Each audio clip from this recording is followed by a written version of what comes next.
Hey everybody, welcome back to Paracord Planet. We're going to do a quick creation for you today. I'm going to show you how to make an easy lighter wrap. This is the easiest way I've seen to wrap a lighter. All it requires is some paracord. I'm also going to be using a split ring because I like to use the split rings, but you could just do it with paracord. So let's dive right in. So getting started, like I said, I'm going to be using a split ring on the end of my wrap. So start with the split ring, put the paracord through there. So you form a nice little loop around the ring. You're going to wrap that loop, form a nice little X there, and then you'll come around with the working end and down through the X to get a nice solid knot. Then tighten that up, and then if you pull on this, it'll tighten right up to the split ring. So then you have a nice secure hold on your split ring.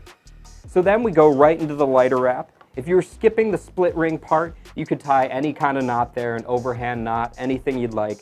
But after that, we're going to wrap the lighter now. So then what you're going to want to do first is lay the paracord across the lighter. You're going to curve the paracord back down so you have this nice loop across your lighter rather.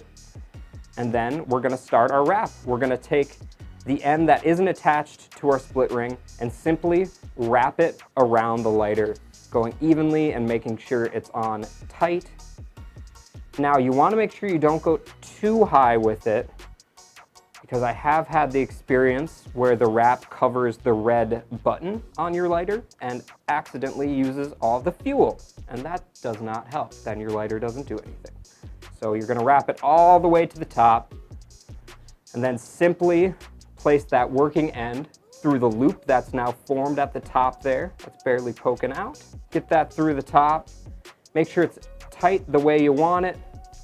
Tighten that down. You're going to take your scissors and cut it there. It does help if you have a second lighter, because then you can seal that end real well. But depending on how well you cut the cord, you might not even need to cut off the end. But if you have to, you can clean it up with that. And there is your lighter wrap. Like I said, I think this is probably the easiest way to wrap a lighter. The other nice thing about this method, if you pop out that top piece of paracord there, the whole thing will unravel. And then you can use the paracord for whatever you need it for. This is also very nice if you have a habit of losing your lighters. You'll know this one's yours, and it also makes it a bit more visible. So if that's a problem for you, maybe this can help out. I'll link all the supplies we used for this video in the description, and we'll see you next time.